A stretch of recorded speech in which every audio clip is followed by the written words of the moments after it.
Sandra Wilson, and so far, I'm a cancer survivor. It takes bravery to face any kind of serious health issue. And I never really thought of myself as being brave until I had to face two kinds of cancer. And when you hear that you have that big C, it comes like a sucker punch, and there's no time for you to duck. So you have to stand firmly and be like the greatest chess players ever, concentrating on your next move, and you can't give up. Nobody wants to hear that kind of news. But once you know, you can do your research and you can make some sound decisions. You have to be open and you have to listen.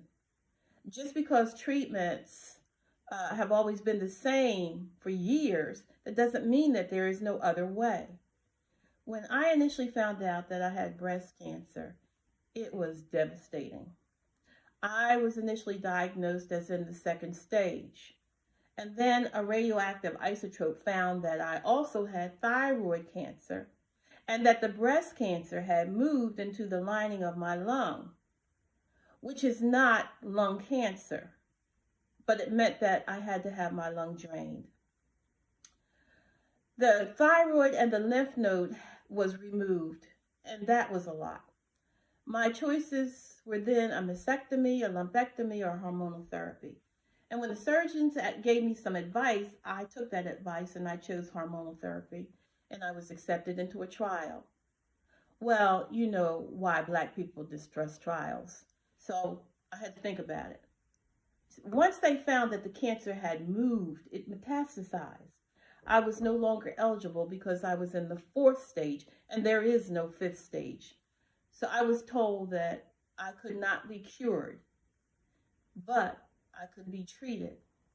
And it was a blessing that I was under the care of the doctor that was in charge of the trial, because that allowed me the medications that were being used in the trial and the expertise of the doctor that was in charge of the trial. And I thank God that I had good insurance. The cost of the medication is extraordinary, but it lengthens your life. If you don't have any insurance, you're in trouble. I had studied the case of Henrietta Lacks. I actually attended a seminar about 5 years ago at Johns Hopkins about what happened to Henrietta Lacks, and also knew about those experiments that were made on slave women, because the belief was that Black women have no feelings. They can't feel. So I had to take a chance. It was my life. Times are a bit different, and now I strongly suggest that women consider medical trials. I was tested and scanned everywhere, and this was at the heart of the COVID scare.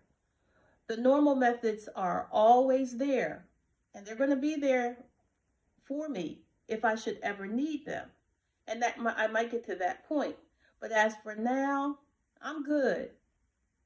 But my message to you is, if you are ever diagnosed with a serious medical condition, there can be more time ahead.